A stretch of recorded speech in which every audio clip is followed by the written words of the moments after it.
공포카페 일본 포채널 괴담 작은 공원 묘지. 대학 시절 친구가 죽은 지 4년이 지났다. 지난주 대학에서 같이 부활동을 했던 친구들이 모여 그 녀석 무덤에 성묘를 하러 갔다.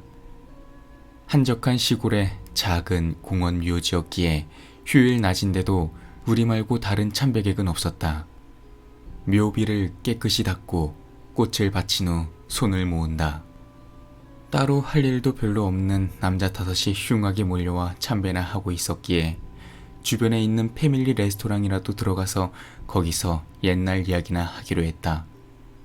그래서 뒤로 돌아 공원 묘지를 나가려는데 출구에 사람이 서 있었다. 그곳은 무척 작은 곳이라 출입구는 2명이 겨우 지나갈 정도의 좁은 출구 하나뿐이었다. 우리 5은 거기를 다 같이 뭉쳐서 지나가면 분명 폐가 될 테니 우리는 그 사람이 지나갈 때까지 기다리기로 했다. 하지만 그 사람은 움직이지 않았다. 꽤 거리가 있어 얼굴은 잘 보이지 않았지만 딱히 뭔가 하른 듯한 낌새도 없었다.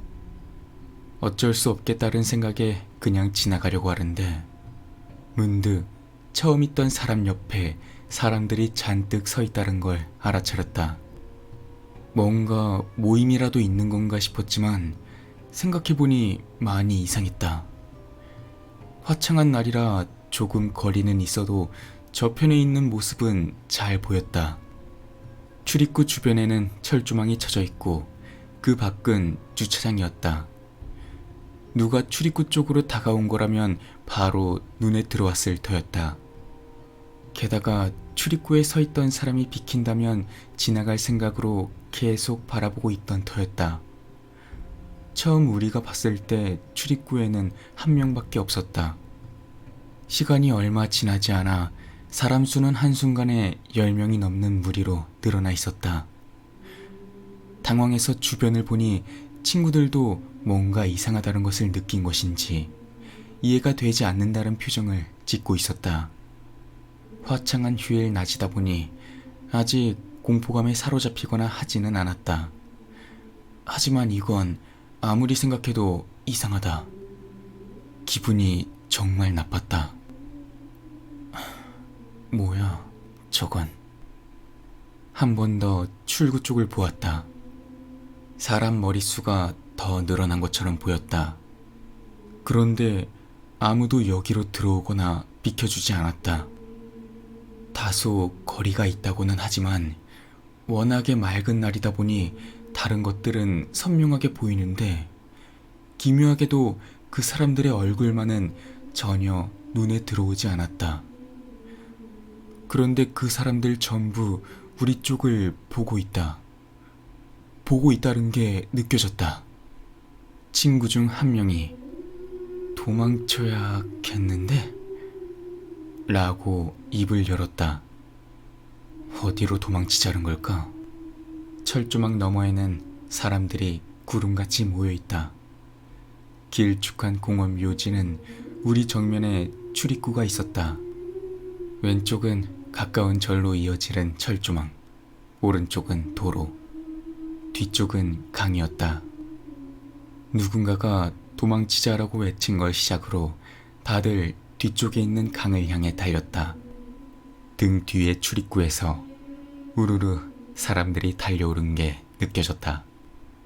강과 묘지 사이를 가르는 철조망에 올라타 찔려서 피가 나는 와중에도 어떻게든 기어 올라가서 굴러 떨어지듯 반대편으로 넘어왔다.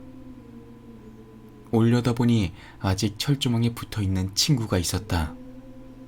그 녀석 파카의 후드를 붙잡고 있는 손이 하나, 그리고 뒤에서 뻗어오고 있는 팔이 여럿 보였다. 그 녀석은 철조망에서 손을 떼더니 뛰어내리는 것처럼 몸을 던져 겨우 팔을 뿌리쳤다.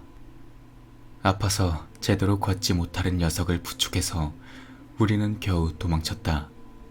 다행히도 크게 다친 놈은 없었지만 묘지와 강 사이의 높이가 좀 있었던 데다 철조망에 긁혀서 다들 상처투성이었다.